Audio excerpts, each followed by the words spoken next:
Hello, welcome to the Serene Disciple Project at Egret Isle Farm. I'm feeling quiet, thoughtful today. This is the new chicken coop extension, by the way. All but 7 of this year's chickens are fully grown now, and the smaller pullet coops were just not big enough, so I needed more space. I was in the process of roughly tripling the size of the chicken coop when last month's storm tore the roof off. Last weekend, I had some help, and we got the roof back on, and at least on the chicken coop portion. The garden shed here next door is still unroofed.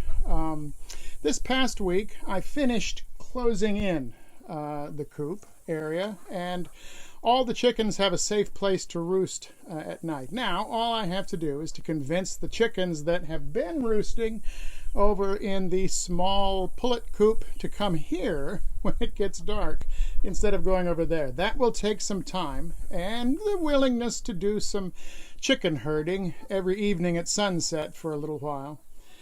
As I've worked on this project, and a few others this past week, I've been forced to deal with my own growing physical limitations.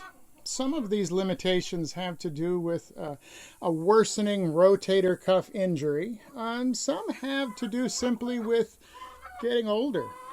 Thinking about limitations has reminded me of the poem by Thomas Merton that gave this YouTube channel its name. The poem is called When in the Soul of the Serene Disciple. And it's about, well, the advantages of poverty. It goes like this. When in the soul of the serene disciple, with no more fathers to imitate, poverty is a success. It is a small thing to say the roof is gone. He has not even a house. Stars as well as friends are angry with the noble ruin. Saints depart in several directions. Be still. There is no longer any need of comment.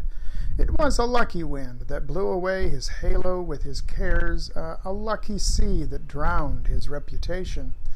Here you will find neither proverb nor memorandum. There are no ways, no methods to admire, where poverty is no achievement. His God lives in his emptiness like an affliction. What choice remains? Well, to be ordinary is not a choice. It is the usual freedom of men without visions. I want to spend the next several weeks with this poem because I think there's a great deal of wisdom in it. The two overshadowing images held in a sort of paradoxical tension are serenity and poverty. So the first line tells us who Merton is talking about, the serene disciple, which, if you're me anyway, conjures up images of a person who's finally figured it out, gotten it all together, at least in a spiritual sense, has at last achieved spiritual success, achieved enlightenment, serenity. The serene disciple has arrived.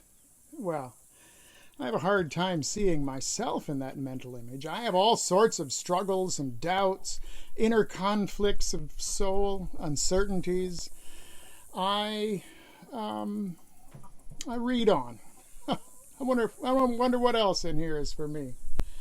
So when in the soul of the serene disciple, with no more fathers to imitate, and here I begin to feel some inner resonance. I spent my childhood, early adulthood, trying to imitate my dad, who died when he was 52 and I was 17. Similarly, I lived most of my adult life trying to imitate someone, anyone who I identified as having figured out or achieved what I hadn't.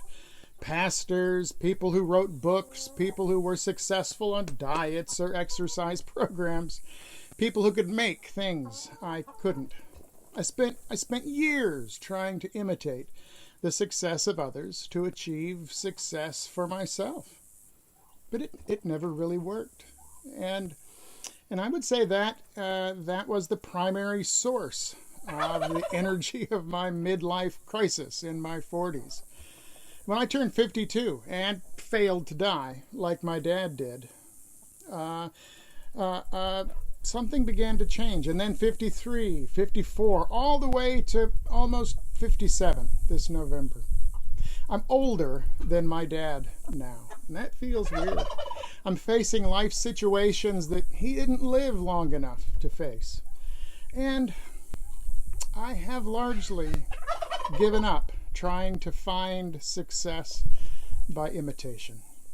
And with that, I feel a sense of relief, release in the abandonment of imitation. So when in the soul of the serene disciple, with no more fathers to imitate, poverty is a success. It is a small thing to say the roof is gone. He has not even a house.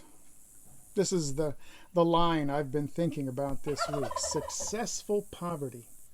Successful poverty? Well, yes. Last summer, my right knee had disintegrated enough to make every step painful. I lived with that limitation. I had complete knee replacement surgery in October.